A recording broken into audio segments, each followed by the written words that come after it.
సభకు నమస్కారం. వేదిక ఆసీనటువంటి రాష్ట్ర గవర్నర్లు, ఆంధ్రప్రదేశ్, తెలంగాణ, త్రిపుర, ఒడిశా, మన రాష్ట్ర ముఖ్యమంత్రి గౌరవనీయులు రేవంత్ రెడ్డి గారు, కేంద్ర మంత్రివర్యులు కిషన్ రెడ్డి గారు, ఉప ముఖ్యమంత్రి బట్టి విక్రమార్క గారు, స్పీకర్ గారు, కౌన్సిల్ చైర్మన్ గారు, వేదిక ఆశీనటువంటి పెద్దలు, ఇక్కడికి చేసినటువంటి బండారు దత్తాత్రేయ గారి యొక్క మిత్రులు, శ్రేయభిలాషులు, అభిమానులు, బంధువులు, పాత్రికేయ మిత్రులు, చాలా సంతోషం. బండారు దత్తాత్రేయ గారు ప్రజల కథే నా ఆత్మకథ పుస్తకాన్ని రచించి,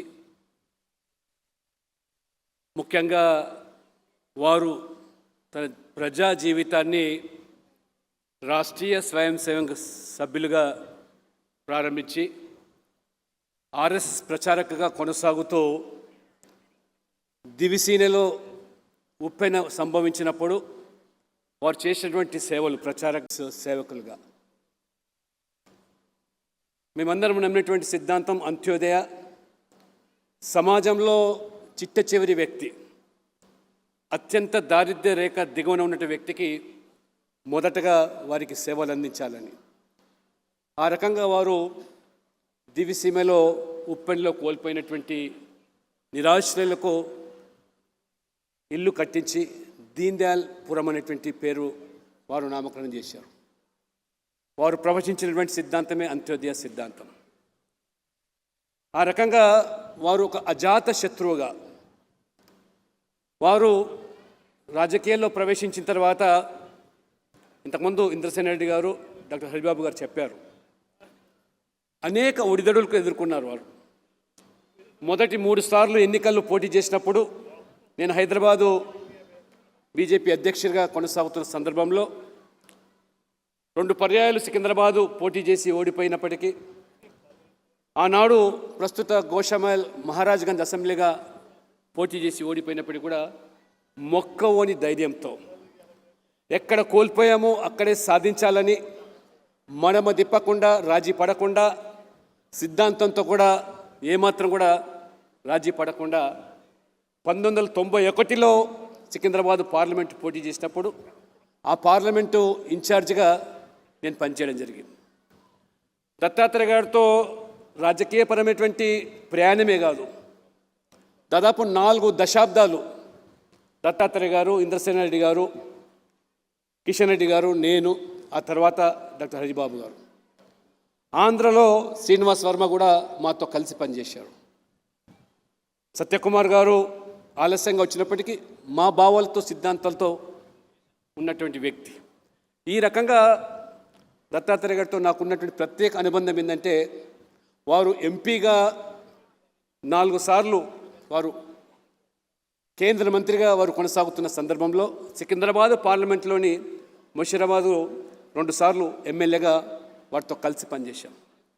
అనేకమైనటువంటి అభివృద్ధి కార్యక్రమాలు, ప్రజా సంక్షేమ కార్యక్రమాలు, వాల్మీకి అంబేద్కర్ ఆవాస్ యోజన పేరు మీద ఆనాడు ప్రధానమంత్రి స్వర్గీయ వాజ్పేయి గారు ప్రవేశపెట్టే పథకాన్ని ముషీరాబాద్లో పెద్ద ఎత్తున, పెద్ద సంఖ్యలో పూరి గుడిసెల్లో ఉన్న వాళ్ళకి పక్కా ఇల్లు కట్టించి ఒక చరిత్ర సృష్టించాం, దాదాపు 3000 మందికి. ఆ రకంగా దత్తాత్రేయ గారు, వారు పార్లమెంట్ సభ్యునిగా, నేను ఎమ్మెల్యేగా, వారు రాష్ట్ర అధ్యక్షునిగా, నేను జనరల్ సెక్రటరీగా, ఈ రకంగా కలిసి పనిచేసి వారు నిజంగా ఏ అంకిత భావంతో అయితే వారు పనిచేశారో, వారు రాబో తరాలకు, ముఖ్యంగా యువతరానికి వారు రచించిన ఒక పుస్తకం ఇది దిక్సూచిగా మారాలి. ఎందుకంటే విలువలతో కూడుకున్న రాజకీయాలు, ఏ సిద్ధాంతాన్ని కట్టుబడి పనిచేస్తున్నామో గెలుపు ఓటములతో నిమిత్తం లేకుండా వారు మరి 4 దశాబ్దాల రాజకీయ ప్రయాణంలో వారు ఎంపీగా, కేంద్ర మంత్రిగా, ప్రస్తుతం గవర్నర్గా కొనసాగినప్పటికీ మేమందరం కూడా విశ్వసించేది nation first policy. Nation first, party next, self last. కాబట్టి దేశ్ పహలేటువంటి సిద్ధాంతంతో పనిచేస్తున్న వాళ్ళం. కాబట్టి మనమందరం కూడా ఆ యొక్క పుస్తకాన్ని కొత్తగా ఈ రాజకీయాలకు వచ్చేవాళ్ళు ఏ సిద్ధాంతం కోసమైతే దేశం కోసమైతే పనిచేయడానికి ముందుకు వస్తున్నారో విలువలతో కూడుకున్న రాజకీయాలు.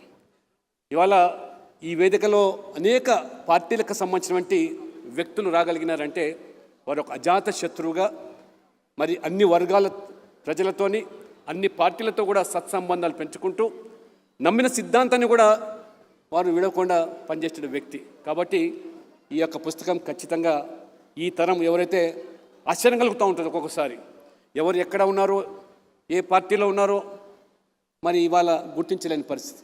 కానీ ఈ పుస్తకం ఖచ్చితంగా కొత్తగా వచ్చేటువంటి రాజకీయాలకు వచ్చే తరానికి వారికి దిక్సూచిగా మారాలని తప్పకుండా ఈ కార్యక్రమం ద్వారా నిజంగా 2 రాష్ట్రాలకు సంబంధించినటువంటి అనేక మంది మాతో కలిసి పని చేసినటువంటి దాదాపు 30-40 సంవత్సరాలుగా పనిచేసిన వాళ్ళు రావడం జరిగింది. చాలా సంతోషంగా ఉన్నది.